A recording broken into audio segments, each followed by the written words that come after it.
ज़िक्र पहले ज़बान की तरबियत करता है, फिर नफ्स की तरबियत करता है।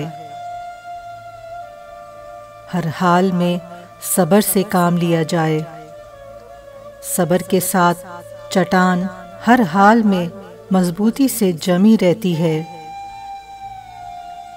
दुनिया एक खिड़की है, आओ देखो और चले जाओ।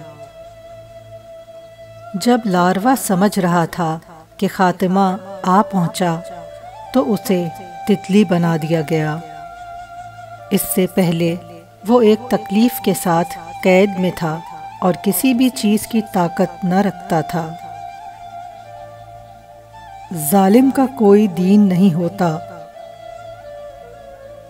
अगर मांगने वाले मांगना जानते हों तो देने वाला देना जानता है।